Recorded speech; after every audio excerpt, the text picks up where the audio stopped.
Toi, tu es glorieux et nous voulons simplement te dire merci, Saint-Esprit, merci de ce que tu es en train de faire.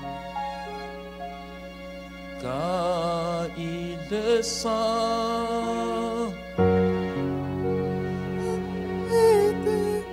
il y a transfert entre ciel et terre.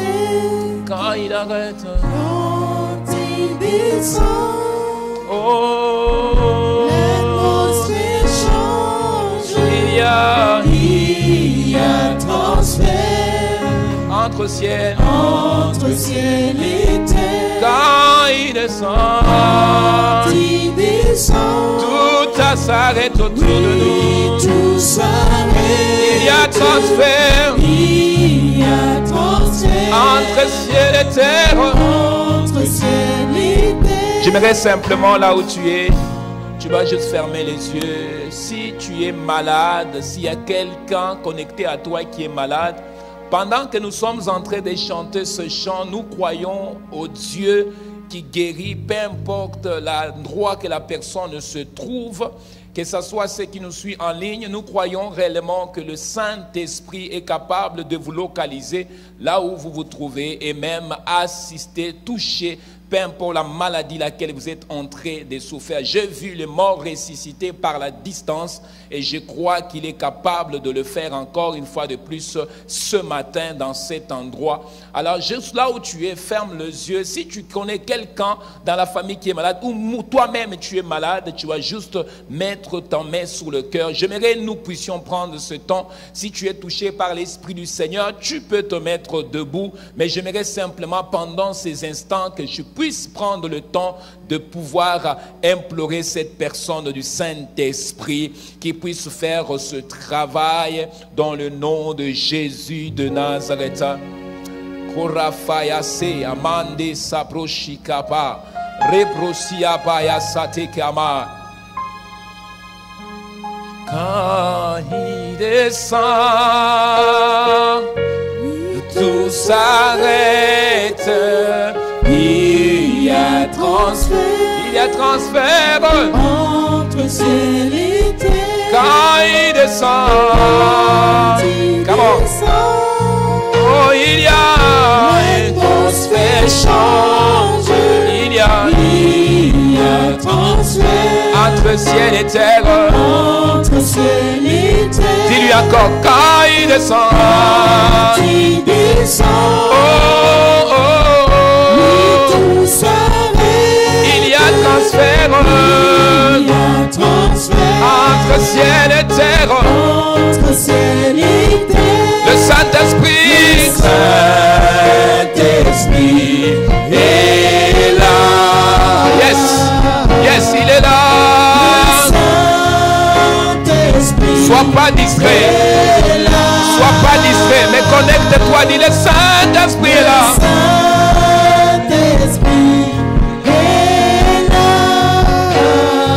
Le Saint-Esprit est là. Rafosha, Maya Tata. Oh, le Saint-Esprit est là.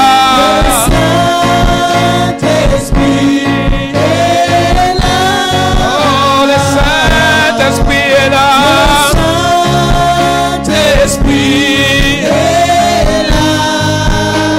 Oh, maladie. Oh, les aveugles voient. Oh, yes, yes, yes, yes, yes. Dis-lui encore, oui, oui. Les stériles enfantent.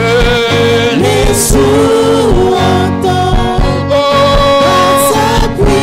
Puissance de ton nom, sa puissance. Dis-lui encore les maladies, les maladies s'enfuient. Oh oui, les aveugles voient. Oh oui, les paralysés, come on, sautent de joie. Dis-lui encore, oh oui, les stériles enfantent. Les sourds entendent. Par la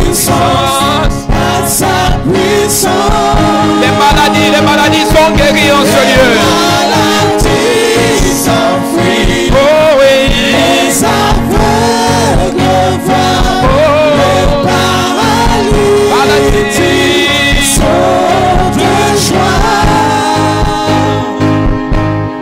Les stériles l'enfant, les sourds entendent par sa puissance. Juste là où tu es, dans les moments pareils, ne sois pas distrait. Juste connecte-toi à Dieu et laisse que le Saint-Esprit, c'est lui que tu es venu rencontrer dans ce lieu. Ce n'est pas le pasteur que tu es venu voir, ce n'est pas juste écouter un sermon, mais tu es venu te présenter devant Dieu et laisse que c'est Adonai Yeshua Mashiach puisse être rencontré en ce moment parce que tu es venu dans sa présence. La Bible dit, on ne peut pas venir dans la présence de Dieu et repartir de la manière que nous sommes venus. Le Seigneur doit te rencontrer, doit rencontrer ta vie. Kabashekaya fosa, mandeke sobroshikefa, yeka sabroshikefa ya sotoroboshaya. Est-ce qu'on peut se mettre debout? J'aimerais simplement que tu puisses prier parce qu'il y a un esprit. Il y a un esprit qui doit partir. Il y a un esprit qui doit partir. Il y a un esprit qui doit partir de ta maison. Il y a un esprit qui doit partir de ta vie. Il y a un esprit qui doit partir. Maintenant, j'aimerais que tu pries là où tu es. Il a dit que les maladies s'enfuient, les aveugles voient, les sourds-muets entendent. Je crois qu'aujourd'hui, le Dieu qui a ressuscité Lazare, il est encore vivant à Trois-Rivières, il est encore vivant au Québec et il va encore ressusciter les morts. Si tes finances étaient mortes, je t'annonce comme un prophète que les finances vont être ressuscitées d'ici la fin de cette culte de ce matin. Maintenant, tes mains élevées et commence à prier. Tu connais ton problème plus que moi-même. Tu connais ce qui t'a amené dans sa maison. J'aimerais que tu pries. Oublie ton voisin, ta voisine, et laisse que ton cœur se repente devant Adonai Yeshua Mashiach. Oh, Karabasheke Faya, Mande Frase Kebroshike Faya Sato, Rababababababa Sheke Faya Satabosh. Come on, come on, come on. Le paradis s'enfuit, maladie. Les paralytiques sautent de joie. Les maladies s'enfuient. Les stériles l'enfant. Les sourds entendent. Par sa puissance. Le Saint-Esprit est là. Le Saint-Esprit est là. Le Saint-Esprit est là. Le Saint-Esprit est là. Le Saint-Esprit est là. Le Saint-Esprit est là.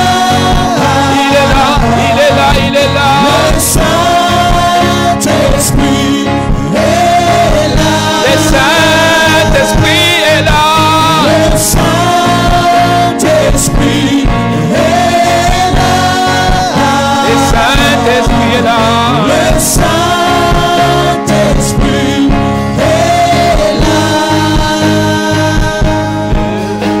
Le Saint-Esprit est là. Le Saint-Esprit est là. Le Saint-Esprit Il est là. est là. Le Saint-Esprit est là. Il est là dans cet Le endroit. Saint-Esprit Il est là. est là. Il est en train de sillonner dans cet endroit. Le Il est en train de sillonner dans cet endroit. est là. Il est là, il est là, il est en train de sillonner dans cet endroit. Saint-Esprit Il est là. est là. Je sens sa présence là où je suis. Il est en train de sillonner. Saint-Esprit est là. Le Saint-Esprit est Le là. Saint-Esprit Saint-Esprit est là. Le Saint-Esprit est là. Le Saint-Esprit est là. Seigneur, nous te bénissons. Seigneur, nous voulons prier pendant que tu es en train de me montrer. Nous voulons prier pour ces élections. Seigneur, nous voulons prier parce que tu es en train d'amener ce pays dans une autre allure. Mais je prie que Seigneur, et que ces élections, que ton ange soit déployé, Seigneur. Que ton ange, parce que le Canada fait partie du plan de réveil, fait partie du plan où que les âmes doivent être encore sauvées. Père, nous prions et nous refusons, Père de gloire, toutes sortes de confusions, toutes sortes de choses qui peuvent prendre place à travers ces élections. Seigneur, tu m'as parlé de ces élections et j'ai pris que tu choisiras un homme rempli de ta sagesse, un homme rempli de ton esprit, qui va diriger ce pays, ce bon pays du Canada. Seigneur, nous te bénissons parce qu'on croit que tu vas faire un travail. Et Seigneur, les choses vont changer. Les choses vont changer. Là où nous avons donné le pays au diable, mais nous allons le récupérer pour le nom de Jésus. Parce que le Canada a été fondé sous les principes de ta parole. Et nous croyons encore, comme était le cas de 100 d'Hébreux qui étaient morts. Et la Bible dit que le sang des Lévites ont parlé. Et nous croyons, Père, qu'il y a des pères fondateurs de ce pays. Père, ils étaient des hommes qui avaient la crainte de ton nom. Et nous prions que cela est possible de revenir encore. Cela est possible de revenir à un bon pays qui a la crainte de ton nom. Et nous prions pour ces élections. Et nous attendons à ta main. Que ta main dans ces élections. Au nom de Jésus. Que nous avons ainsi prié. Quelqu'un donne une très bonne acclamation à Dieu. Non, non. J'ai dit une très bonne acclamation à Dieu.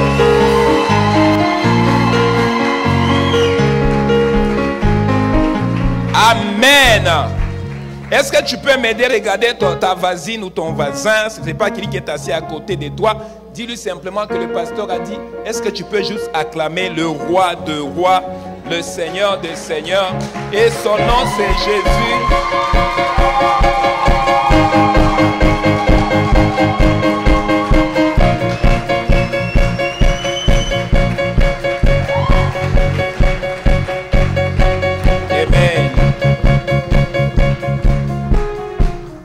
Amen. Soyez les bienvenus dans la présence de Dieu. On va s'asseoir dans la présence d'Adonai Yeshua Mashiach et nous allons partager la parole de Dieu comme la coutume. Et je crois que ce matin, le Seigneur va nous parler, va nous faire du bien. Et nous ne pourrons pas venir dans sa présence et repartir de la manière que nous sommes venus. Amen. Cette semaine, nous débutons le marathon de prière. Le marathon consiste à prier pour les familles. Nous prions pour les familles. Le Seigneur m'a parlé sur des choses concernant la famille dans ce pays. Nous devons prier pour la famille, nous devons prier pour nos enfants. Vous savez, nous mettons beaucoup les paquets pour préparer le mariage, mais nous négligeons les domaines, comment nos enfants vont grandir dans ce bon pays. Donc nous devons prier pour la famille. Donc toute cette semaine, à partir de jeudi, on va débuter les marathons, que nous allons venir ici chaque soir et nous allons prier et chercher la face de Dieu pour la famille. Le diable a une mission et la mission que le diable a, c'est de détruire des familles, Et c'est ce que nous sommes en train de vivre. Dernièrement, quand j'étais au Congo, j'ai vu qu'au Québec, je crois que ça doit être à Montréal, qu'on a annoncé qu'il y a une école de satanisme qui va s'ouvrir. Donc une école, comment on apprend aux enfants comment faire la magie. Donc on explique comment jouer les baguettes magiques. Donc il faut prier pour cette bonne nation. Et aussi, je vous encourage en tant que leader spirituel de pouvoir aller voter. Alors, si tu es Canadien ou Canadienne, tu dois aller voter. Amen. Tu dois voter parce que c'est important. Nous croyons que ce pays a été fondé sous les fondements chrétiens et ça doit retourner à cela. Avant que Dieu nous gifle, ça doit retourner à cela. Donc, nous avons vu des pays forts comme Babylone, mais ces pays, ils ont eu quand même au moins la crainte de Dieu. Dieu les a bénis, mais aussi quand il a commencé à faire des bêtises, Dieu a effacé carrément. Nous avons l'exemple de Sodome et Gomorrhe, qu'ils ont permis tout, mais à la fin, Dieu a arrangé.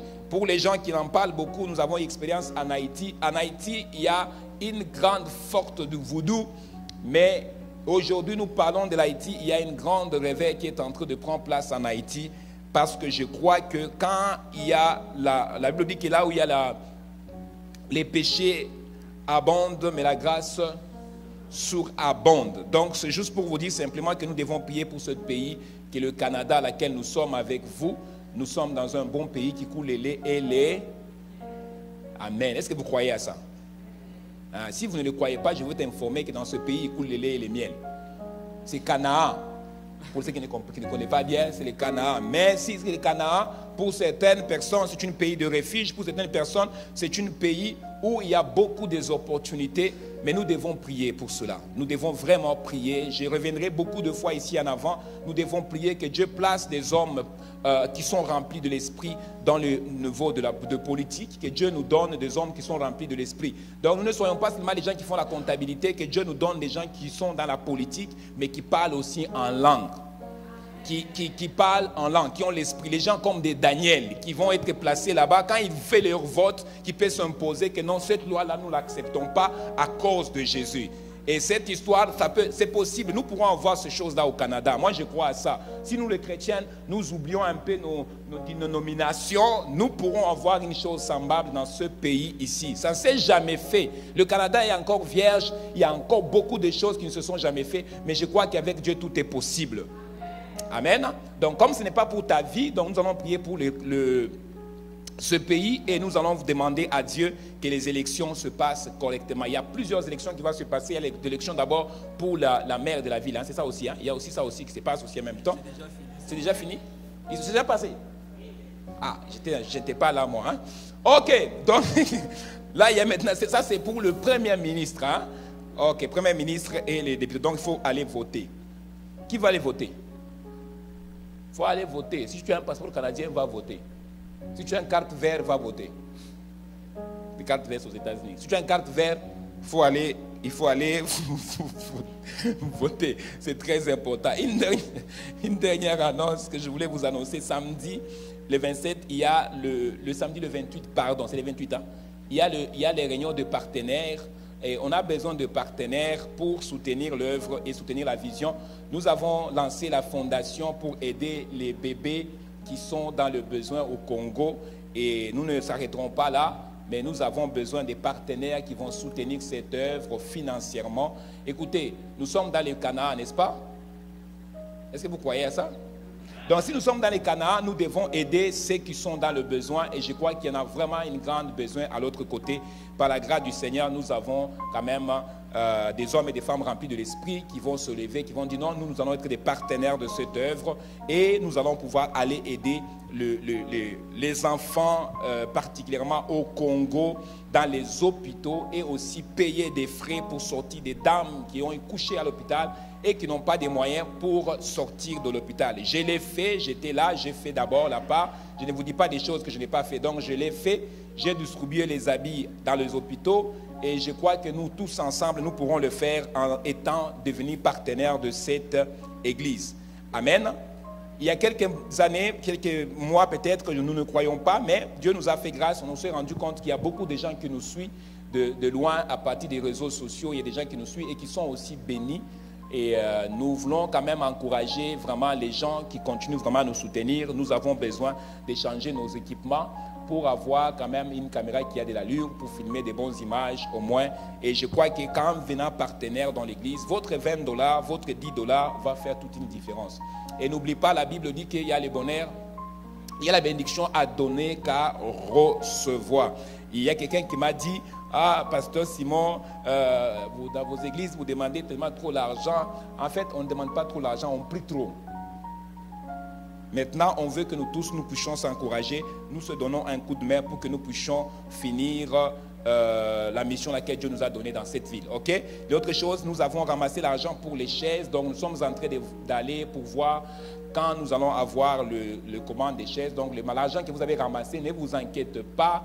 Les chaises vont venir, donc nous sommes en train de travailler pour ça, pour que les moitiés des chaises viennent. Nous n'avons pas atteint le nombre, on avait besoin de $3000, mais on a ramassé 1000 combien? 1300. Donc, il nous reste encore vraiment un grand trou pour que nous arrivions à ramasser l'argent pour que nous changeons des chaises. Quand je suis arrivé ce matin ici, je me trouvais un peu mal. Je me dis, j'avais une chaise VIP. Donc, j'avais l'impression que j'ai toujours une chaise VIP. Donc, en rentrant ce matin, j'ai remarqué ça. Donc, je me suis dit, non, il faut qu'on ait les chaises pareilles. Parce que vous avez dit, le pasteur là, il est très orgueilleux. Donc, tu as vu sa chaise, comment il est? Il a des chaises très confortables. Donc, on va avoir des chaises qui vont être pareilles. Donc, pour les avoir, c'est votre argent que vous avez contribué. Nous avons déjà une partie. On va pouvoir les acheter pour que tout le monde puisse avoir, qu'on puisse s'asseoir confortablement. Ici, on prêche longtemps. On a des fois des services qui durent longtemps, des prophéties et tout ça. Ça prend beaucoup de temps. Imaginez-vous assis sur les chaises là, vous êtes fatigué. Hein? Donc, avec des bonnes chaises, on va encore ajouter des heures de service pour vous garder un peu plus longtemps ici. Amen. Donc, nous continuons à ramasser les habits. Donc, la dernière journée, c'était aujourd'hui. Il fallait amener vos sacs des habits. Pour ceux qui ont donné, que Dieu vous bénisse. Pour ceux qui vont donner, nous continuons à ramasser. La dernière journée, c'était aujourd'hui. C'est les 15 que nous clôturons. Donc, si tu sais, dans la semaine, tu peux venir déposer ta sac ici. Viens déposer pour que nous puissions bénir. Ça ne part pas au Congo. On va bénir les gens ici autour de nous. Amen. Les gens vont venir ici à l'église et puis vont ramasser les habits qui sont besoin d'eux et ils vont partir avec ça.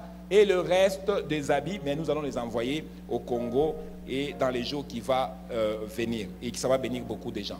Amen. Est-ce qu'on peut se mettre debout? On va pouvoir maintenant décoller dans la parole de Dieu ce matin et nous allons pouvoir être bénis. Ésaïe chapitre 53 et le verset 4. On est debout avec notre Bible et on va pouvoir lire la parole. Est-ce qu'on peut encourager les musiciens? Les musiciens, vous pouvez vous asseoir. Est-ce qu'on peut les encourager? Le travail qu'ils font, ils font un bon travail.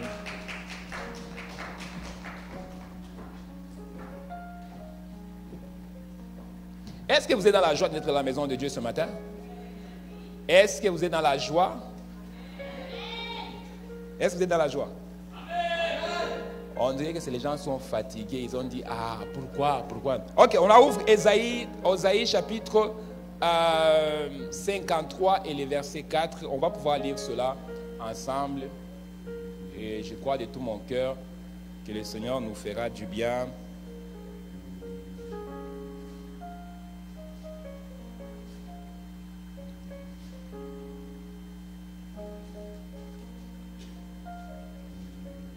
Et si tout le monde est là, tu vas dire Amen. Si tu n'es pas encore là, tu vas dire j'arrive, attendez-moi. Celui qui la trouve, j'ai demandé à mon fils Gab, il va pouvoir le lire. Ésaïe chapitre 53, le verset 4. Tu es là? Good, vas-y.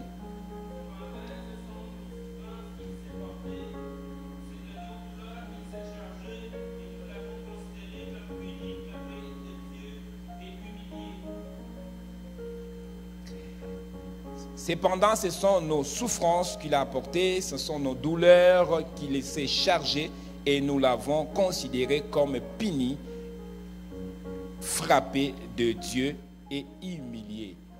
Et le terme de mon message ce matin, il s'est chargé de nos douleurs. Il s'est chargé de nos douleurs. Je ne sais pas quel genre de douleur que tu as eu à connaître, mais ce matin, je voulais juste t'annoncer qu'il y a un homme qui s'est chargé de tes douleurs. Il a pris les douleurs afin que toi, tu ne peux plus y avoir encore de douleurs. Aide-moi à toucher le voisin ou ta voisine, dit que ce matin, Jésus se charge de tes douleurs. Amen. On va s'asseoir dans la présence de Dieu. Père, nous te bénissons. Nous prions que cette parole puisse toucher le cœur de chaque personne qui va l'écouter ce matin, parce que nous croyons, Père, que la Bible dit, tu as envoyé ta parole et ta parole les a guéris. Et que cette parole ce matin puisse guérir quelqu'un dans le nom de Jésus, que j'ai ainsi prié avec action de grâce.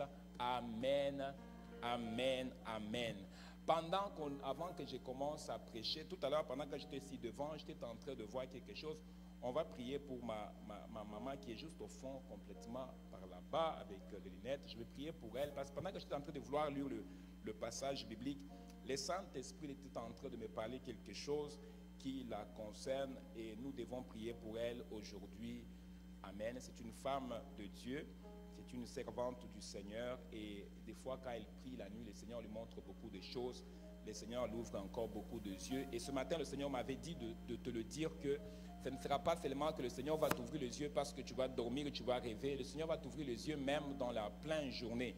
Il y a des jours que tu vas en train de prier, puis les yeux vont être tellement ouverts, tu vas voir des choses. Et je vois aussi le Seigneur t'utiliser beaucoup, te donner les messages, pas seulement le message de ta famille, mais je vois le Seigneur te donner les messages qui concernent même une nation, qui concernent des pays. Je vois le Seigneur te révèle des choses de ministres, des choses de députés. Le Seigneur te révèle des choses de présidents et tu vas commencer à recevoir de révélations, pas seulement pour ta famille, mais des révélations aussi pour le pays laquelle tu es, la Côte d'Ivoire, la Côte d'Ivoire. Ça, c'est les choses que le Seigneur, il était en train de me montrer. Il va t'ouvrir les yeux par rapport à ce pays parce que c'est une fardeau qui est dans ton cœur, mais Dieu dit qu'il va t'ouvrir les yeux pour t'utiliser dans ces domaines-là. Est-ce que quelqu'un peut être derrière elle? Je vais prier pour toi, je vais prier que le Seigneur t'ouvre vraiment les yeux de l'esprit, que les yeux soient ouverts clairement, que tu puisses être en mesure de voir. Mets-toi debout, ma fille, mets-toi debout. Viens ici, viens proche de moi. Je vais prier pour toi.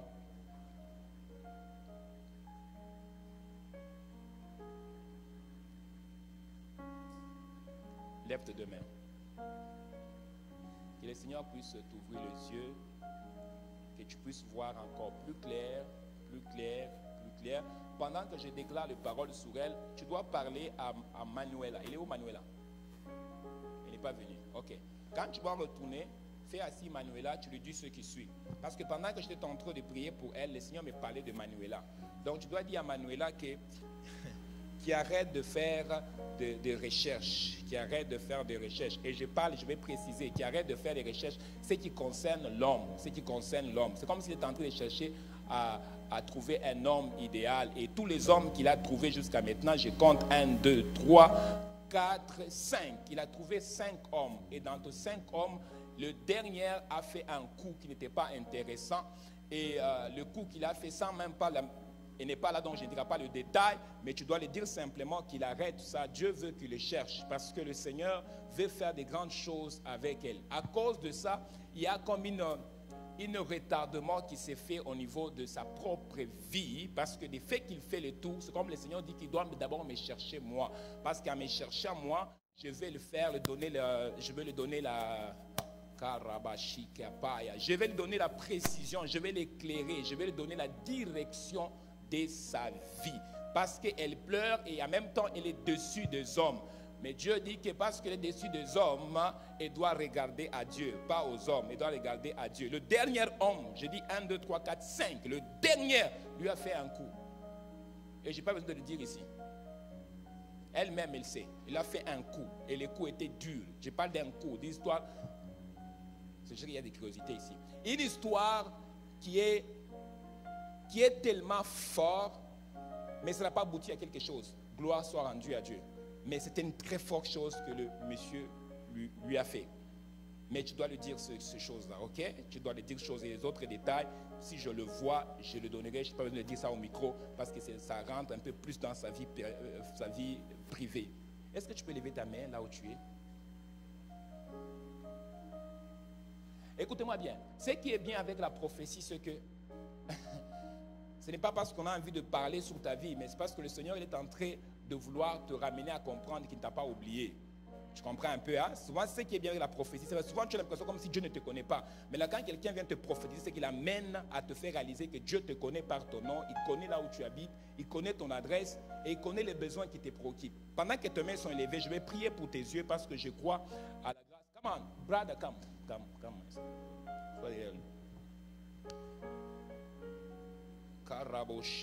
Seigneur, j'ai prié que même l'attaque qu'il a eue, Seigneur, j'impose ma main sur sa tête.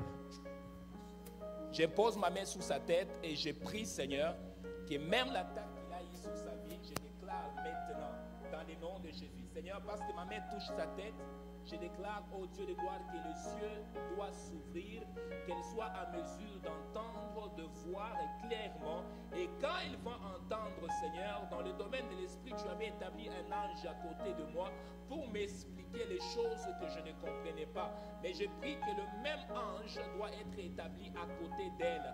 Quand les flèches viendront, ne l'atteindront pas parce que tu es en train de lui donner un accès au niveau de gouvernement. En fait, il y a des secrets qu'elle va être au courant de ces choses-là. Mais je prie, Seigneur, que le combat se lèvera. Mais je prie que ton ange que tu établis maintenant à côté d'elle, que toute arme fauchée contre elle sera nulle et sans effet. J'impose ma main sur elle et je déclare des choses que suis. Père, que ses yeux s'ouvrent aujourd'hui, pas demain, aujourd'hui, et ses oreilles aussi entendre clairement comme elle entend ma voix. Et je prie, Seigneur, parce que j'ai imposé ma main sur elle et en la qualité d'un prophète, je communique cette grâce sur sa vie. Père, elle ira des endroits et déclarera les choses et les choses vont y arriver sans délai au nom de Jésus de Nazareth que j'ai ainsi prié avec action de grâce. Merci, oh Dieu, nous bénissons ton nom, nous bénissons ton nom, nous bénissons ta majesté in the mighty name of Jesus. Amen, amen, amen. Est-ce que tu connais un certain Naomi? C'est qui Naomi? Ta nièce s'appelle Naomi. Elle est où? Elle est à Côte d'Ivoire. Tu dois prier pour Naomi parce que pendant que je priais pour toi, je vis Naomi. Tu dois prier dans les problèmes. Il faut que tu pries pour Naomi. Ok? Tu demandes la main de Dieu sur la vie de Naomi. Que le Seigneur le fait grâce. Que le Seigneur lui fait grâce. Et tu dois la dire à Naomi qu'elle doit commencer aussi à prier. Hein? Qu'elle doit prier beaucoup. Parce que je vois dans l'esprit, c'est comme si on a mis une date. Je vois une date qu'on a mis devant Naomi. Et on a dit qu'elle n'attendra jamais ces dates-là. Avant que ces dates-là arrivent, sa vie va aller très mal. Très, très, très, très mal. C'est comme si on est en train d'écrire une date devant moi. Je vois, on a marqué mars et on a marqué 26 mars 2020. Quelque chose se prépare cette date-là. C'est comme s'il y aura une turnaround qui fera que sa vie va aller mal, mal. Présentement, pendant que je parle, Naomi doit chercher Dieu. Il doit chercher beaucoup Dieu. Quand tu le parleras, tu dis que l'homme de Dieu a dit que tu dois prier beaucoup parce que les diables préparent un coup pour te frapper. Seigneur, nous prions pour Naomi là où elle se trouve. In the mighty name of Jesus, que tu touches Naomi, que tu touches la vie de Naomi, que tu mets ta main sur Naomi. Au nom de Jésus que j'ai ainsi prié. Amen. Mon fils qui est là en veste. Mets-toi debout. Écoute, ce que je vais te dire, c'est ce qui va arriver. Ok? Ce que je vais te dire, c'est ce qui va arriver. Quand tu vas finir aujourd'hui la prière, va chez toi à la maison. Rentre chez toi à la maison. Je n'ai jamais été chez toi à la maison. Ok? Mais je peux aller chez toi maintenant. Je vais t'aider pour que tu comprennes ce que je viens de dire. Et quand tu rentres chez toi à la maison, tu rentres à la maison, tu vois par ici, là, c'est là où que tu déposes. Normalement, quand tu rentres comme ça, c'est ici que tu déposes tes chaussures, normalement, par ici. Tu laisses ici à terre, et puis tu continues. Quand tu vas arriver chez toi à la maison, rentre dans ta chambre. Tu comprends? Rentre dans ta chambre, mais ne regarde pas dans la direction où est ton lit, où tu dors. Regarde dans l'autre direction. Tu vas être face contre le mur. Tu comprends? J'aimerais que tu pries. Et quand tu vas être face contre le mur, tu dois dire à Dieu ce qui suit. Que tout mur qui est devant moi doit être enlevé sur ma vie. Est-ce que tu m'écoutes? Oui. Parce que cette année 2019, on est en 2019 ne doit pas toucher sa fin. Le mur qui est devant toi doit partir. Tu comprends? Ça, c'est la dernière année. Il y a un mur devant toi. C'est pourquoi, pour t'expliquer bien, tu comprends qu'il y a un mur devant toi. Depuis que tu as commencé à travailler, tout le travail, on te met dehors. Et il y a un problème par rapport à pourquoi on te met dehors. On ne te met pas dehors parce que tu n'es pas un bon travailleur. On te met dehors parce qu'il y a un mur devant toi. Ça, je ne te dirai pas ça au micro, je peux te dire ça dans les oreilles. Il y a un mur devant toi. Et des fois, même quand tu finis le travail, tu dis, mais je travaille bien, je fais bien le travail, mais on te met pareil dehors. Mais tu sais pourquoi on te met dehors de ce travail. Tu comprends? Tu sais pourquoi on te met dehors de ce travail. Parce qu'il y a un mur devant toi. Et je peux aller plus loin pour te faire comprendre aussi ce que tu as un appel du Seigneur sur ta vie. Et cet appel que Dieu a mis sous ta vie, as long as que tu n'as pas accepté cet appel sur ta vie, il y aura comme une... Tu te rappelles l'apôtre qu'on appelle... Comment il s'appelle? Qui fouillait? Comment il s'appelait? Jonas. Hein?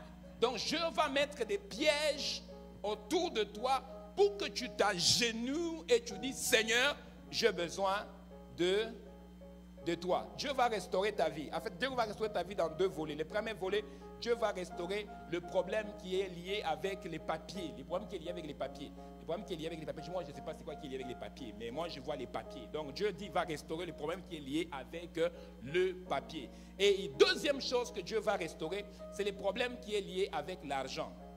Le problème qui est lié avec l'argent. En fait, tu as deux cas. Tu n'as pas seulement le problème de papier, mais tu as aussi le problème de fouché. Tu comprends ce que j'ai dit? Ok, viens par ici. Il y a des choses que je ne peux pas dire sur le micro, je te dis ça dans les oreilles.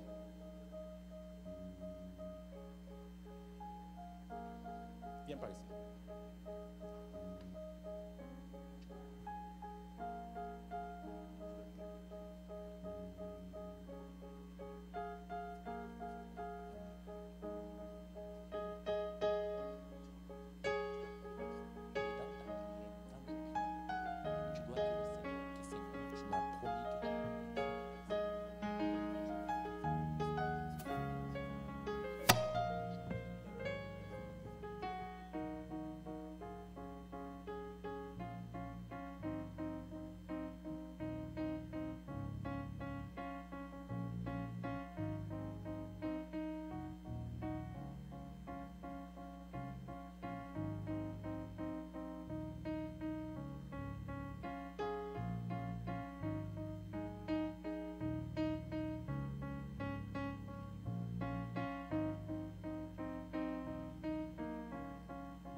Je voulais confirmer certaines choses.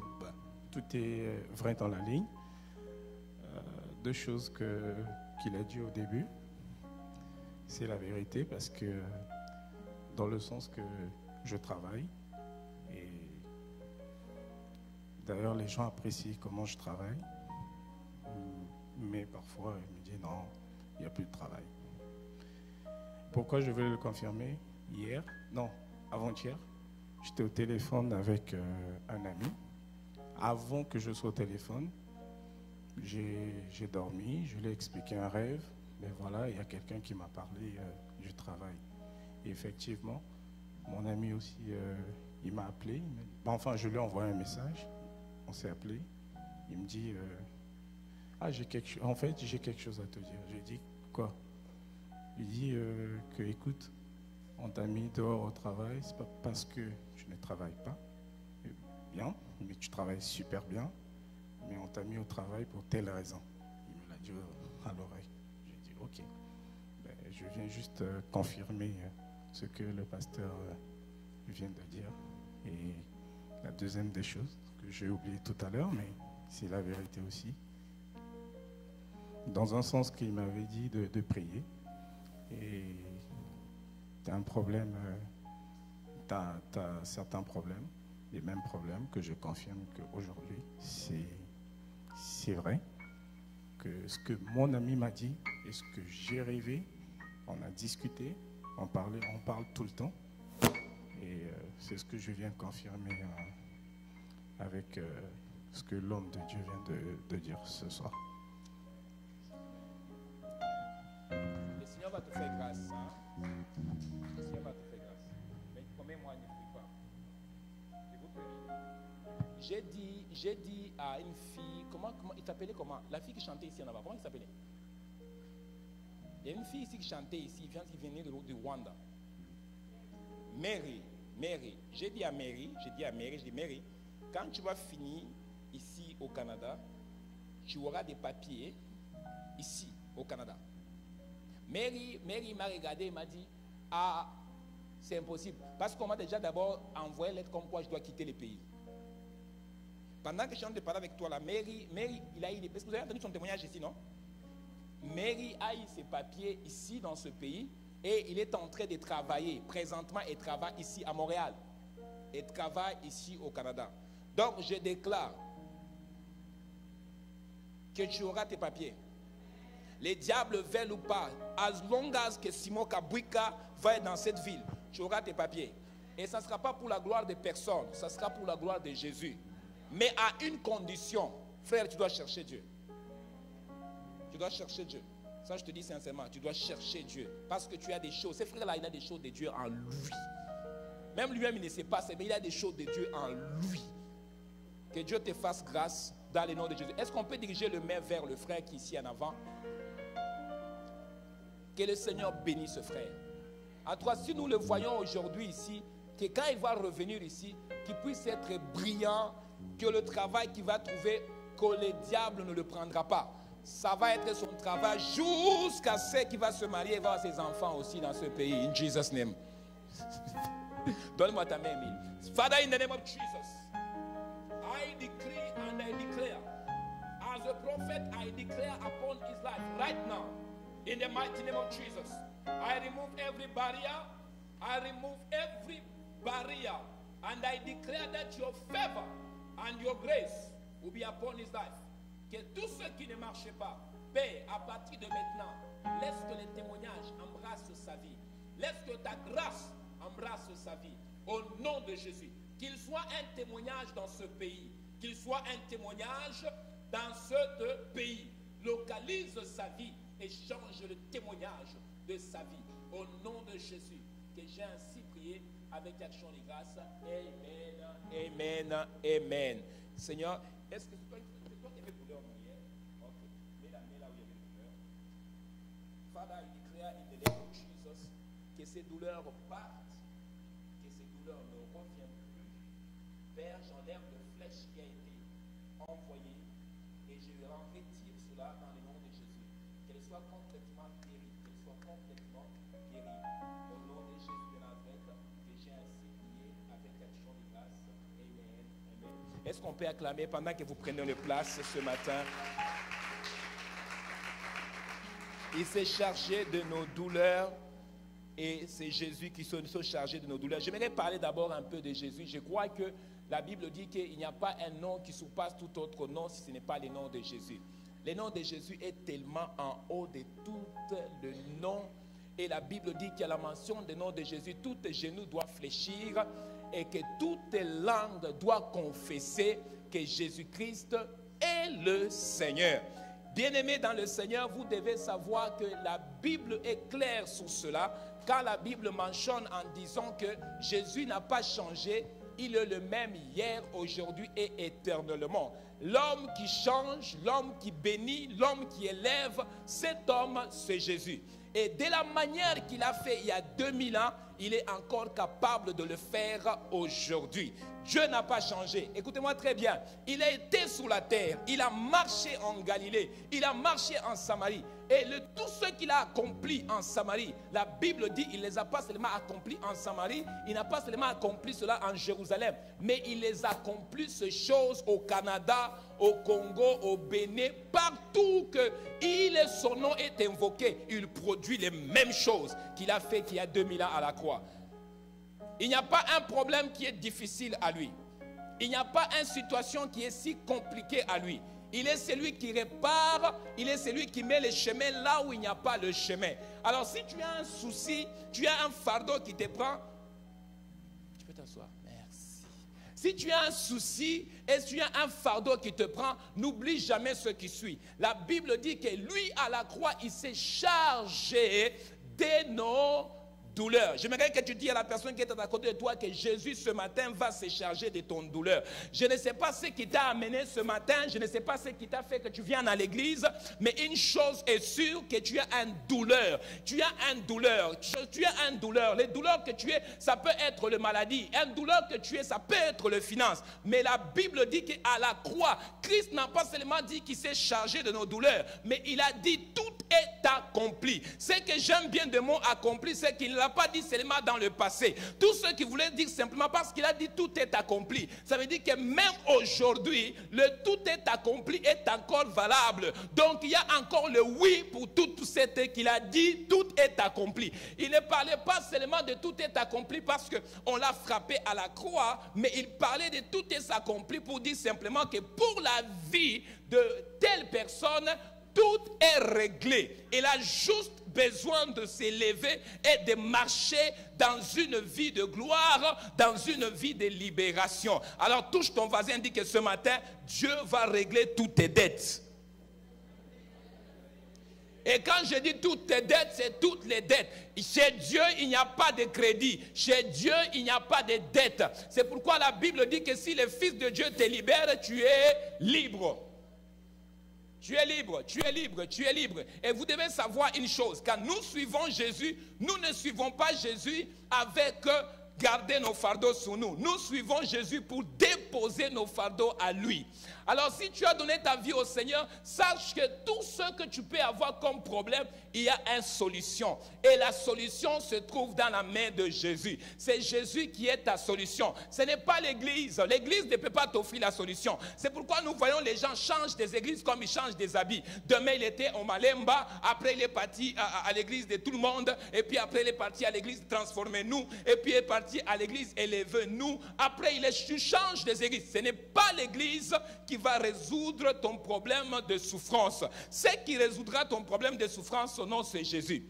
Ce n'est pas l'église qui va te donner la guérison. L'église ne donne pas la guérison à personne. C'est lui qui guérit, son nom c'est Jésus. Alors touche ton voisin et dis voisin, le pasteur a dit, c'est lui qui va te guérir ce matin, son nom c'est... Je ne sais pas ce que ton voisin a ce matin, mais touche ton voisin et dis voisin, c'est lui qui va restaurer ta famille, c'est Jésus. Les diables peuvent bien massacrer la famille, les diables peuvent bien mettre les troubles dans la famille, mais je vous assure qu'il y a un homme qui est capable de restaurer la famille et son nom c'est Jésus. Alors si tu peux simplement invoquer son nom, peu importe là où tu te trouves, peu importe la situation à laquelle tu fais face, il a déjà accompli le travail à la croix. Mais si tu peux simplement invoquer son nom, tu verras que même l'atmosphère autour de toi va changer. Il y a juste une personne qui a peur de ce nom. Là, la Bible dit que c'est le diable, Bizabite. Quand il entend le nom de Jésus, il tremble. Quand il entend le nom de Jésus, il tremble. Mais aussi quand il entend que le chrétien prend l'audace de dire tout est accompli, ça lui fait peur. Parce que le chrétien ne réalise pas qu'à la croix, Jésus s'est chargé de tous nos problèmes. Qu'est-ce que Genèse dit? La Bible dit que Genèse dit que Adam et Ève ont péché. Et leurs péchés ont mis un fardeau. Et nous étions tous porteur de fardeau.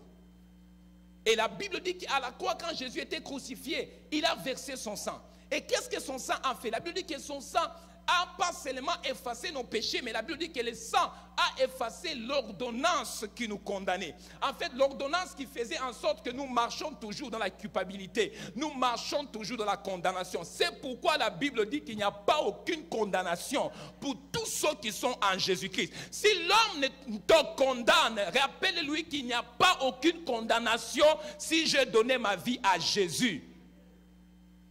Et vous allez remarquer que quand nous parlons de Jésus, c'est une conversation qui est mal interprétée, mal comprise et plus détestée dans notre société aujourd'hui. Pas de tout ce que tu veux aux gens, ils vont aimer. Pas de sexe, pas de films, pas de femmes, pas de tout. Les gens vont t'écouter. Mais lève seulement ta bouche, commence à parler de Jésus. Oh!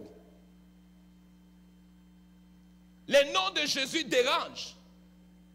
Pourquoi le nom de Jésus dérange? Parce qu'il se rappelle qu'est-ce que Jésus a fait quand il était à la croix. Le nom de Jésus dérange dans notre société. Aujourd'hui, les gens sont plutôt tendance à parler de toutes sortes de conversations sans mentionner le nom de Jésus. Celui qui va résoudre ton problème, ce n'est pas le pasteur. Celui qui va résoudre ton problème, c'est Jésus. Alléluia.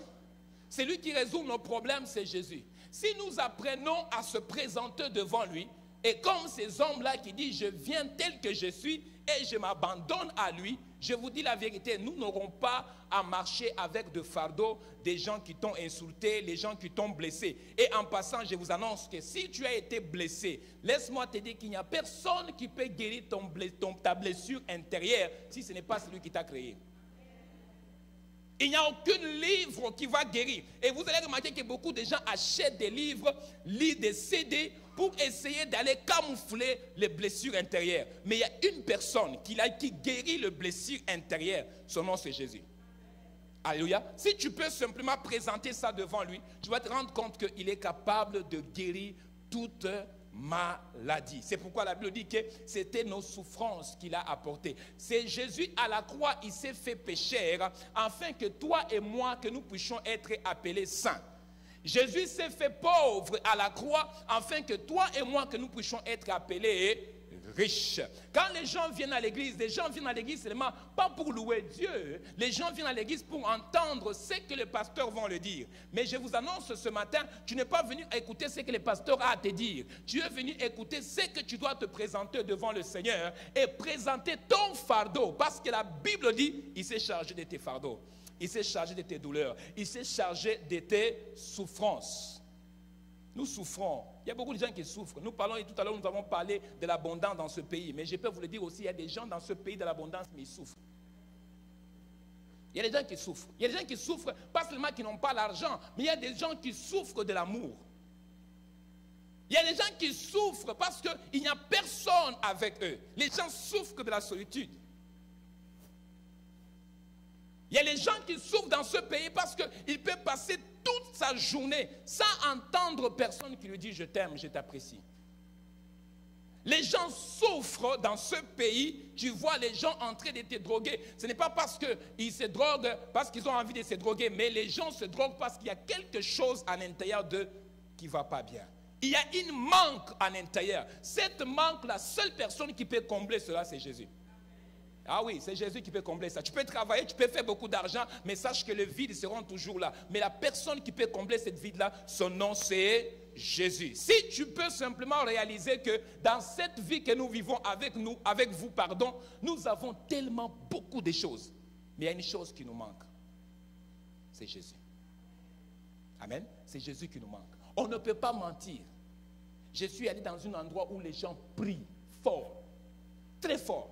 Les gens cherchent Dieu au sérieux. Quand je dis pas cherche Dieu, ils sont là matin, soir, midi, ils sont là pour chercher Dieu. Mais il y a une chose que j'ai découvert aussi, c'est que les gens cherchent Dieu, c'est vrai, mais la plupart cherchent Dieu pour que Dieu le bénisse.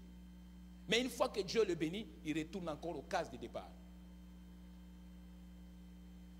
C'est-à-dire que même quand ils prient, on sait que dans leur cœur, il y a un vide.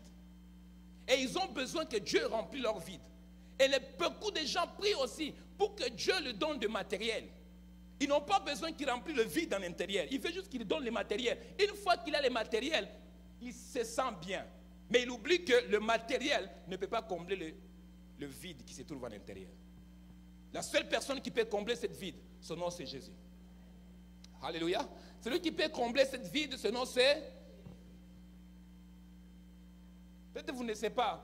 Chaque semaine ou chaque mois, on nous annonce de microbes qui viennent une après l'autre, des microbes qui viennent une après l'autre. Et beaucoup de nous tous, nous sommes prises à aller faire le check-up pour voir il y a quelque chose qui ne va pas bien dans ma santé. Et la plupart de nous, nous le faisons quasiment peut-être un mois ou d'autres qui le font par année, juste pour vérifier leur état, ou on l'appelle le bilan de santé, et d'autres qui ont peur d'attraper le cancer, d'autres qui ont peur de mourir. Laisse-moi t'informer tout de suite que la mort nous attraperons nous tous.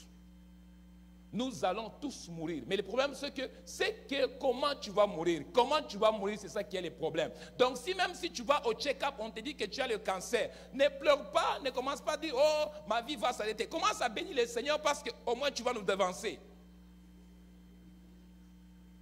Commence à louer Dieu pour dire, non, non, moi j'avance déjà, le royaume de Dieu est proche, je ne vivrai pas la tribulation, au moins je vous devance déjà, donc je vais vous attendre au ciel. Non, non, ça les gens n'aiment pas ça. Mais les gens veulent qu'on leur dise simplement que non, parce que la maladie t'a attrapé, donc là tu vas être guéri tout de suite. Mais tu peux aussi bénir Dieu pour ça, pour dire non Seigneur, vite, je vais aller au ciel, vite fait. Il s'est chargé de nos douleurs. Dieu a pris nos douleurs à la croix. Si tu ne le sais pas, mais ce matin je t'informe que Jésus à la croix, il n'est pas mort pour rien. À la croix, Jésus est mort en se chargeant de tes problèmes. Il est mort à la croix en te chargeant de tes souffrances. Alors quand tu viens dans sa présence, réalise qu'il y a un homme, il y a 2000 ans à la croix. Cet homme a donné sa vie pour toi. Cet homme, il s'est mis à la croix nu, il s'est exposé afin que toi, tu ne marches plus dans la honte. Alléluia. Afin que tu marches dans une nouvelle vie. Jésus n'est pas mort à la croix pour rien. Il n'est pas mort à la croix seulement pour les juifs. Il n'est pas mort à la croix seulement pour le blanc. Il n'est pas mort à la croix seulement pour le noir. Il est mort à la croix pour tout le monde. C'est comme ça que j'en pense que oh, Jésus là, c'est Jésus là, il est juste blanc. Jésus n'est pas ni blanc ni noir. Il est mort à la croix. C'est pourquoi vous avez remarqué quand vous lisez la Bible, vous allez vous rendre compte que le sang de Jésus n'a pas de couleur. Il est juste rouge. Et c'est le même sang là nous lave nous tous. Nous sommes lavés par le même sang. Il s'est chargé de nos douleurs.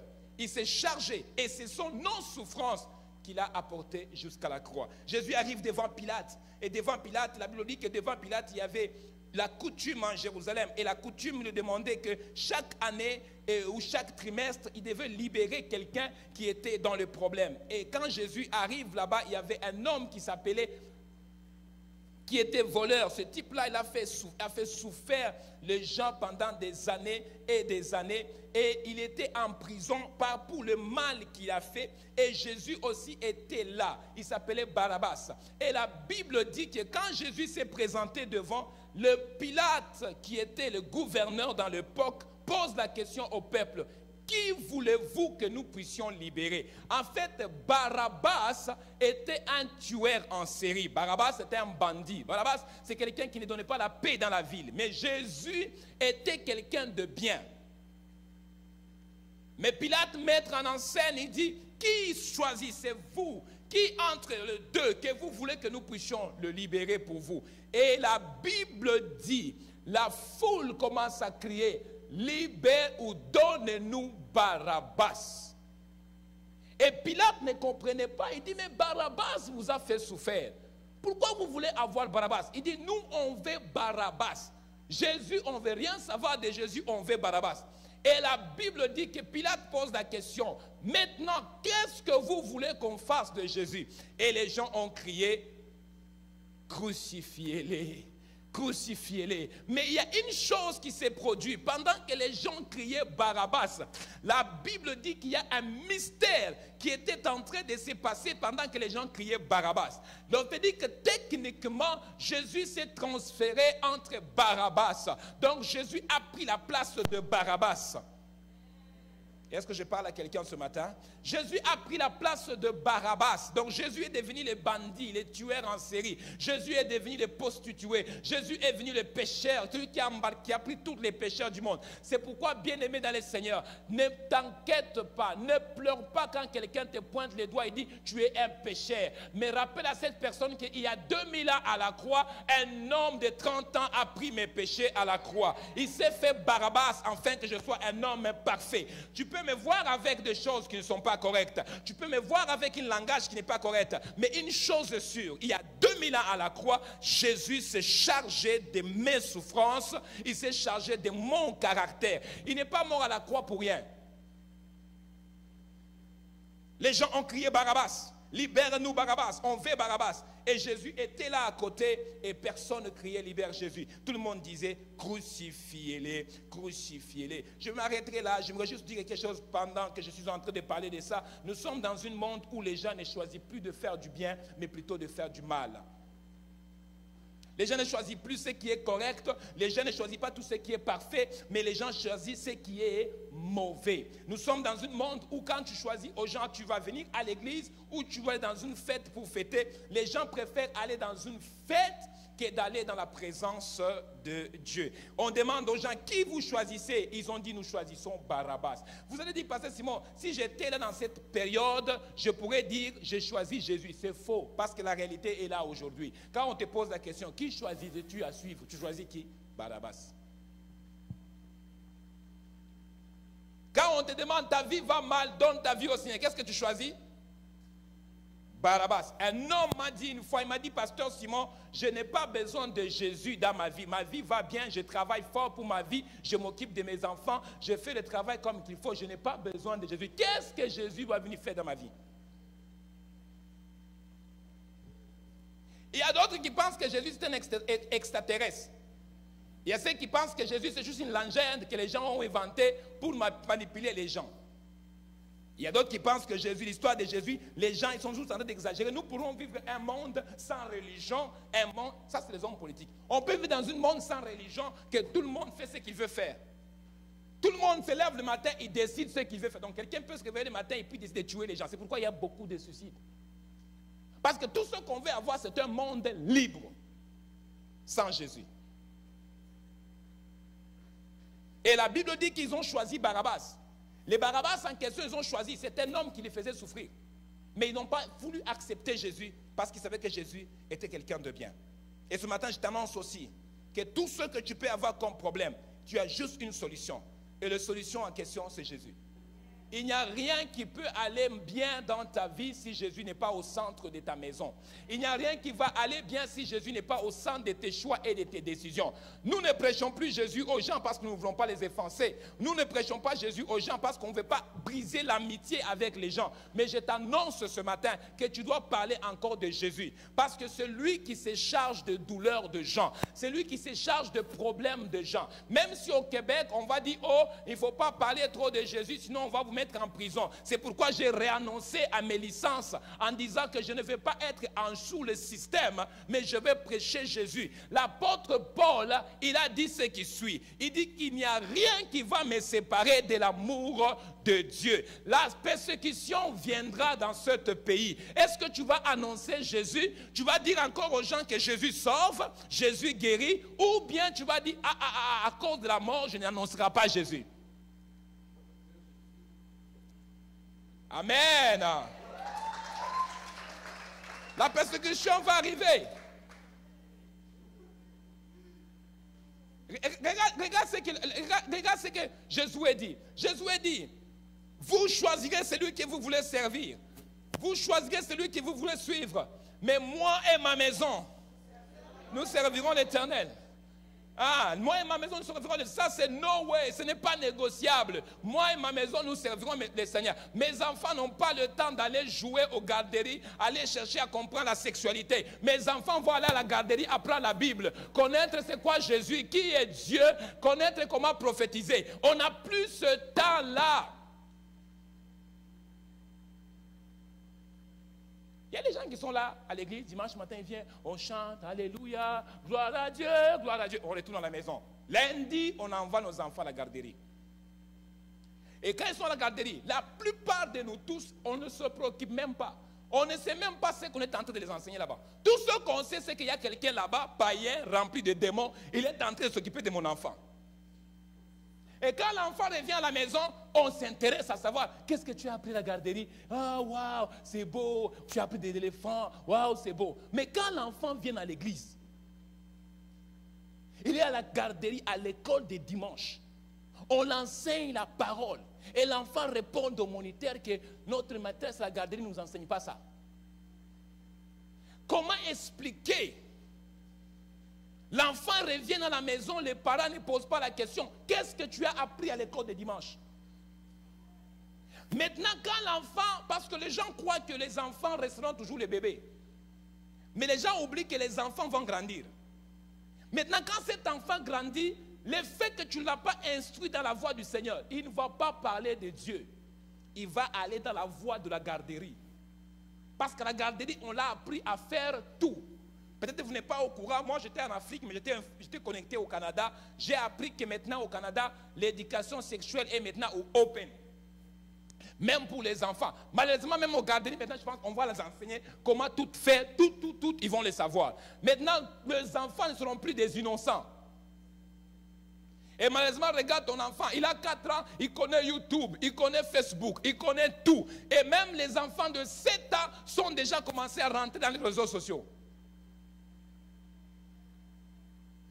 Si tu ne mets pas Jésus au centre de ta maison, il n'y a rien qui va changer. Si tu ne mets pas Jésus au centre de ta maison, je te le dis tout de suite, tu auras toujours des souffrances, tu auras toujours des douleurs. Mais quand tu mets Jésus au centre de ta maison, parce que c'est celui qui s'occupe de tes douleurs, il va prendre en charge ta vie, il va prendre en charge ta maison. Vous avez honte de parler de Jésus à vos enfants parce que vous ne voulez pas les offenser. Mais vous avez la liberté de lui parler de l'école, comment ils ont fait, comment ils sont intelligents. Mais je vous dis la vérité. La Bible dit qu'enseigne l'enfant dans la voie qu'il doit suivre. Quand il sera vieux ou grand, parce que les gens n'aiment pas les mots vieux, au Canada on n'aime pas les mots vieux. Quand ils seront grands, parce que tout le monde veut devenir jeune, sexy, jeune. Nobody wants to grow up. Donc quand il sera grand, il ne se détournera pas de cette voie-là. Mais la Bible ne dit pas avec précision comment tu dois l'instruire. Mais le Saint-Esprit nous inspire comment nous devons inspirer nos enfants à rester dans la voie de Dieu. Et comment nous les faisons cela? Nous devons s'intéresser à ce qu'ils font quand ils viennent à l'église. Quand nous étions petits, quand on partait à l'église avec les parents, on avait le droit d'assister au culte. On avait le droit de donner l'offrande. On avait le droit de chanter les louanges. On avait le droit d'ouvrir la Bible et de lire comme les grandes personnes. Et ces choses ont fait en sorte que quand papa partait prier, nous nous entraînons avec notre papa pour aller prier aussi. Papa ne nous laissait jamais, il ne nous laissait pas à la maison. Il ne nous laissait pas devant la télévision. Il nous prenait et on partait prier avec lui. Et on l'a fait pendant des années. Nous étions petits, j'avais 5 ans, 10 ans. On le faisait. Tout le monde dans la maison partait prier avec papa. Tu es chrétien ou tu ne l'es pas. Tu es enfant de Dieu ou tu ne l'es pas. Écoutez-moi très bien, nous aimons nos enfants, nous aimons nos familles, mais nous devons les aimer au point aussi de les faire comprendre que la personne qui va dépanner ton problème ou la personne qui va résoudre ton problème, ce n'est pas moi, c'est Jésus. La personne qui va enlever ce blessure dans ta vie, c'est Jésus. Un maman a mis au monde ses enfants et ses enfants grandissent. Et une fois que les enfants deviennent grands, les enfants commencent à blâmer leur maman. Et non, nous sommes comme ça, c'est la faute à toi. Nous sommes ceci, c'est à cause de toi. Mais je vous dis tout de suite, tu n'as pas besoin de pleurer pour ça. Tout ce que tu dois dire simplement que tout ce que j'ai fait, je vous ai introduit à Jésus. C'est tout ce que j'ai fait. Et le reste du travail ne m'appartient pas. Le reste du travail appartient à qui? À Jésus. Parce qu'il t'a juste prêté les enfants. Alors touche ton voisin et dis qu'à partir de maintenant, moi et mes enfants, nous servirons le Seigneur. Josué n'a pas posé les questions à essayer de voir la réponse des autres. Josué a pris une résolution, mais aussi une décision. Il a dit, moi et ma maison, nous servirons le Seigneur. Ça veut dire que si on vient chez toi à la maison, on sent l'odeur de chrétien. On sent que cette personne est en relation avec Jésus. Tu es en relation avec Jésus. Nous sommes en train de se diriger vers la fin du monde. Et la Bible dit que les choses seront pires. Les choses seront pires. Il y aura des moments difficiles. La haine, les choses vont être très dures. Ce que nous sommes en train de vivre avec vous maintenant, c'est ça qu'on appelle la fin du temps. Il y a des moments difficiles où la Bible dit que les gens vont saillir entre eux-mêmes. Comment expliquer que les gens, vous êtes même couleur, vous vous tuez? Comment expliquer que vous êtes même couleur, vous vous brûlez? Ce n'est pas l'histoire qu'on dit, oh, c'est quoi? How do you call it? Ce n'est pas zévophobie, ils ont besoin de Jésus. Ce sont des gens qui ne sont jamais convertis. Pour t'informer que quand tu donnes ta vie au Seigneur Jésus, les mots couleur n'existent pas dans ton esprit. Tu deviens enfant de Dieu, point net. En fait, Dieu n'a jamais fait que, il n'a jamais dit, allez partout les nations et fais les Congolais, fais les Burundais, fais les Québécois, fais les Colombiens, fais les... Quel pays c'est ici? Les Béninois, fais les Togolais, les Haïtiens. Il a dit, allez partout et fais les nations, les disciples. En fait, Dieu, il savait que nous allons croiser des Chinois qui vont nous parler en chien. Il sait que nous allons croiser toutes sortes de personnes. Il dit, vous allez faire de tout ce peuple une seule nation. Et techniquement, nous ne bâtissons pas les églises en se basant sur le tribut. Nous bâtissons l'église, en baptisant l'église, on le bâtit l'église sous forme de royaume de Dieu. Dans le royaume de Dieu, il n'y a pas de couleur. Tu as la personne qui est à côté de toi, il n'y a pas de couleur dans le royaume de Dieu. Et en passant, c'est pourquoi je suis adopté. Je suis adopté par ma famille québécoise. Quand j'arrive là-bas, on dit, tu es québécois? Oui, je suis québécois. Ils m'ont dit, ah, tu es? Oui, je suis. D'abord, quand ma grand-maman est morte, j'avais mon héritage aussi. Ce que je vous dis, c'est vrai. Lui, c'est mon frère. Lui, c'est mon petit frère. Celui qui est assis là-derrière, c'est mon petit frère. Je suis adopté là-bas. Il n'y a pas de couleur dans le royaume de Dieu. Nous sommes tous des enfants de Dieu. Et la Bible dit ce qui suit. Il dit, Jésus à la croix, il n'a pas seulement effacé l'ordonnance qui nous condamnait pour que nous vivions dans la liberté, mais il a aussi effacé l'ordonnance qui nous condamnait, qui mettait la limitation entre nous et Dieu. Donc techniquement, à la croix, Jésus nous a réconciliés avec le Père. Alors comme Jésus nous a réconciliés avec le Père, bien-aimé dans le Seigneur, tu dois vivre dans une vie de réconciliation. Tu dois vivre dans une vie de quoi? Chez Dieu, il n'y a pas de revanche. Il va voir, je vais le punir, il va payer. Non. Chez Dieu, il y a les mots pardon et oublier. Chez Dieu, il n'y a pas, il va voir comment il m'a fait, il va payer cher. Chez Dieu, il n'y a pas ça. Cette langage se trouve seulement dans les mondes païens. Mais chez Dieu, il y a je te pardonne et je oublie. Mais il y a des gens qui disent je te pardonne mais ne reviens pas. Il y a des chrétiens comme ça, hein? Tu le piétines dimanche, il va parler en langue, mais on ne le piétine pas lundi. Il va t'expliquer que non, tu sais frère, on était à l'église. Et puis on était devant le pasteur. Donc je ne voulais pas quand même déshonorer cet homme devant moi. Donc, frère, là on retourne à la réalité. Dent pour dent, œil pour l'œil. Tu dois pardonner. Ceux qui ont donné la vie au Seigneur, ce sont les gens qui vivent dans les pardons. Ceux qui n'ont pas donné la vie au Seigneur, ce sont des gens qui ne vivent pas dans le pardon. Je vous poserai la question et je continue, je vais poser la question. Si quelqu'un qui a tué les membres de ta famille aujourd'hui et qui vient devant toi et te demande pardon, c'est sûr que tu ne le pardonneras pas, tu vas te rappeler de toutes les souffrances qu'il a fait. Mais je t'annonce aussi que cette personne, quand il va monter au ciel, Dieu va dire, fidèle et bon serviteur, rentre dans le royaume de mon Père. Pourquoi? Parce qu'il s'est réconcilié avec Dieu. Et parce qu'il s'est réconcilié avec Dieu, tout le mal qu'il t'a fait, Dieu lui a déjà pardonné. Et en passant, quand il vient te demander pardon, il faut que tu l'acceptes.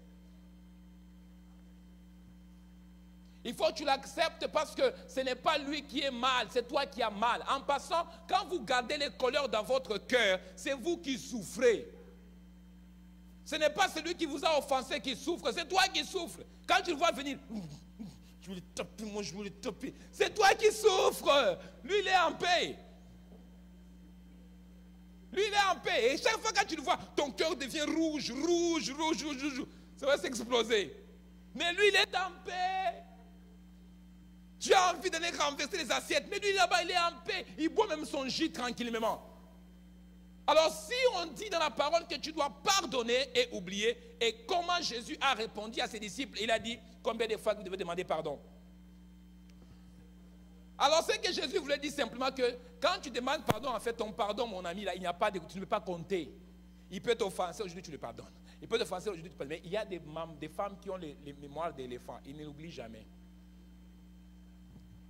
Tu vas venir comme ça, il va dire, oh, tu sais, chérie, ça devient tes habitudes. Tu vas venir encore, tu demandes pardon, je te pardonne. Encore, tu vas aller faire, tu vas je te pardonne. Tu me prends pour qui? Combien de fois que Dieu t'a pardonné tes péchés? Combien de fois que tu as fait du mal aux gens dans tes pensées, Dieu t'a pardonné? Les gens pensent que le péché, seulement c'est quand tu prends le couteau aller poignarder quelqu'un. Il y a des gens qui sont des experts dans les poignardades, mais pas physiques, mais ils poignardent des gens dans leurs pensées.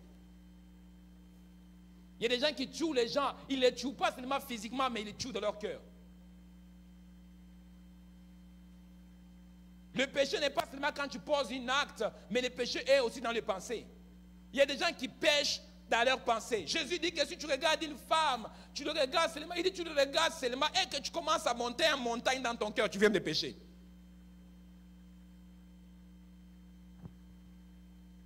Si tu ne mets pas Jésus au centre de ta vie, il ne va pas se charger de tes douleurs. Si tu ne mets pas au centre de ta vie, il ne va pas se charger de tes fardeaux. Et ce matin, je vais annoncer à quelqu'un dans les prochaines minutes qui me restent que tu dois mettre Jésus au centre de ta maison. Un homme qui a reçu la grâce du Seigneur et dans sa prière, il était en train de prier, il demandait, Jésus, viens me visiter. J'aimerais vraiment que tu viennes me visiter à la maison, etc., etc.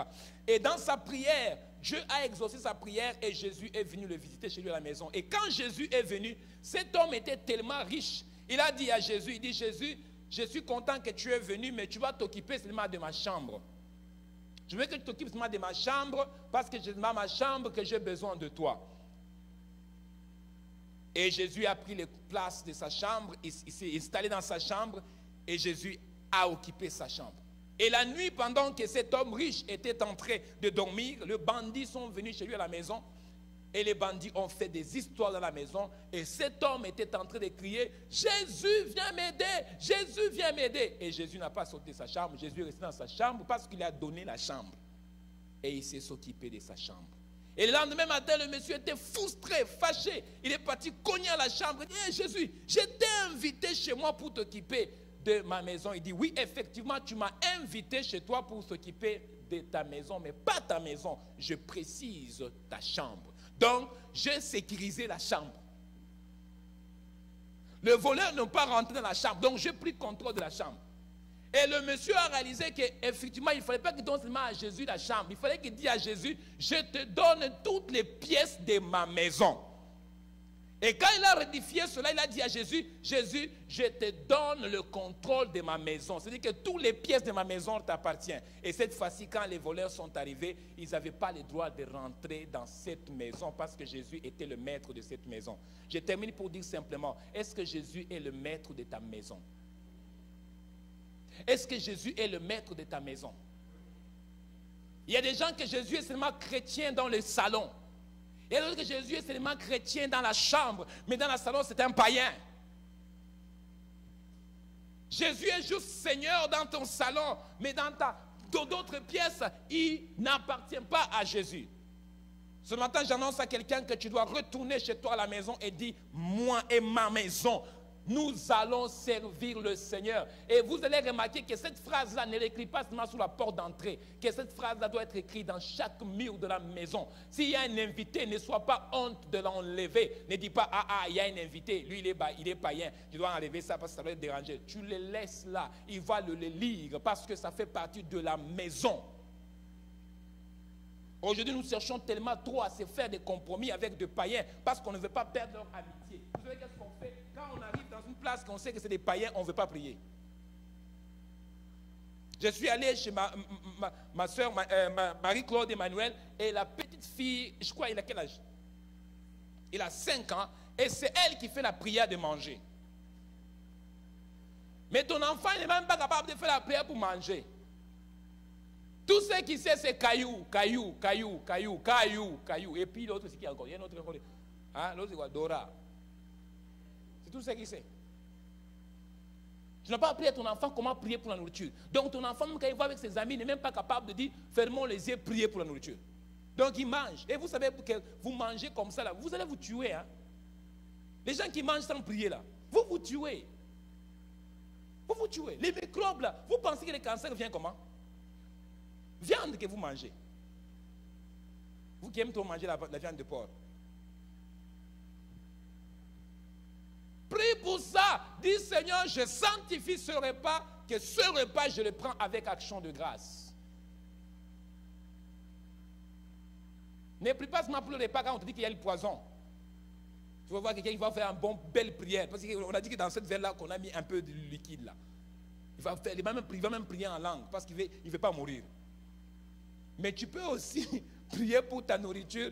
Même ce McDo, avant de le manger, tu bénis le Seigneur. Nous bénissons le Seigneur sur 2 choses. La première chose que nous bénissons le Seigneur, parce qu'il nous a donné.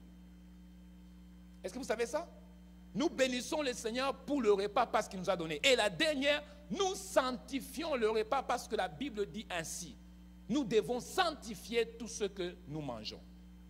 Maintenant, en les sanctifiant, tous les microbes partent. S'il y avait les microbes d'allergie, pendant que tu pries, les petits microbes d'allergie fuient dans ton sandwich, part. Mais si tu n'as pas prié pour, tu vas manger un sandwich et puis demain matin, allergie. Pourquoi? Parce que tu as mangé quelque chose que tu n'as pas sanctifié. Est-ce qu'on peut se mettre debout?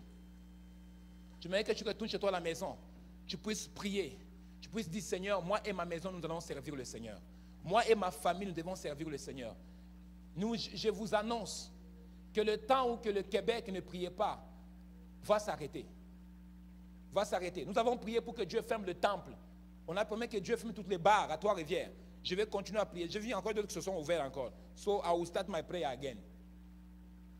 Nous voulons que ce pays soit un pays chrétien. Parce que si nous ne le soyons pas, demain matin, c'est les musulmans qui vont prendre la relève dans cette ville.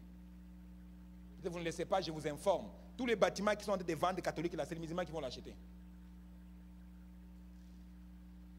Mais si nous les chrétiens, on ne se lève pas et qu'on ne prie pas, nous allons perdre toutes les valeurs chrétiennes qui faisaient les valeurs de ce pays.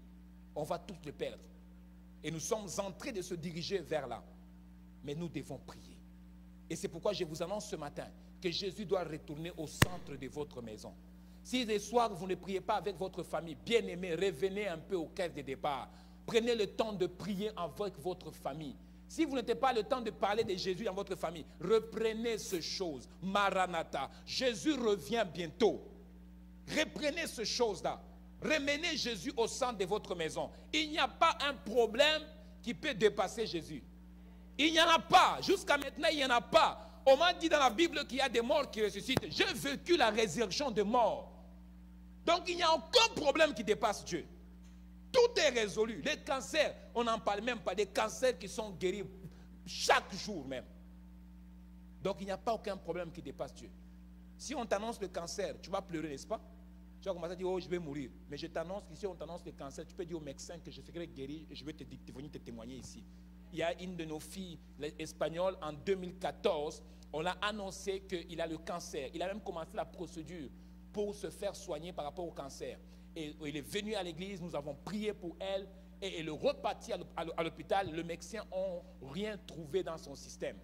Et 2 mois plus tard, il est encore reparti. Le médecin a dit que tu n'as pas le cancer. Il a demandé au médecin d'écrire sur le certificat que c'est un miracle.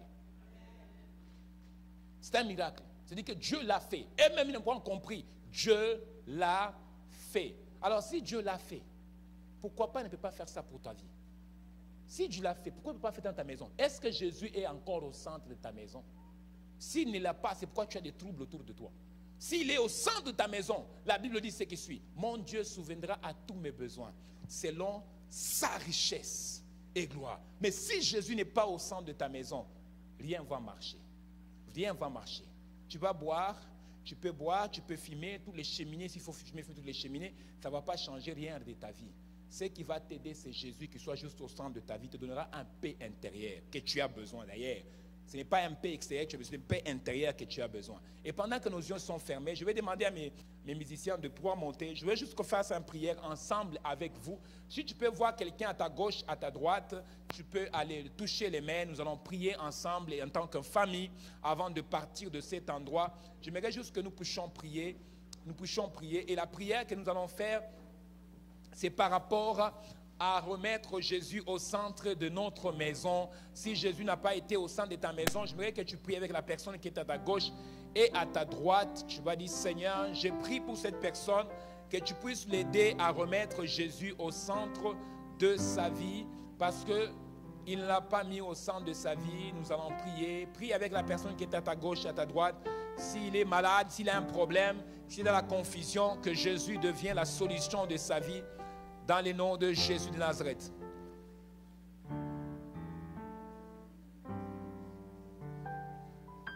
Tu es Seigneur, Seigneur, tu es Seigneur, Seigneur, mon Jésus est Seigneur. Jésus est Seigneur, Seigneur, mon Jésus est Seigneur, Seigneur de ma vie, Jésus est Seigneur, tu es Seigneur, tu es Seigneur, Seigneur, tu es Seigneur, tu es Seigneur.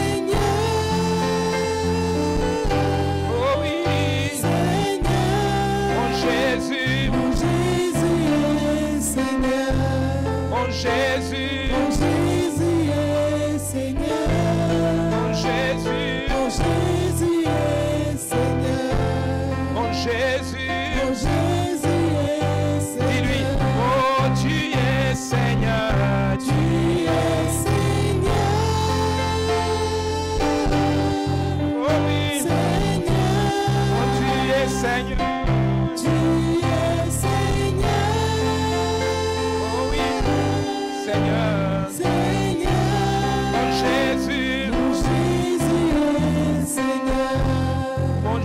Jésus, mon Jésus est Seigneur.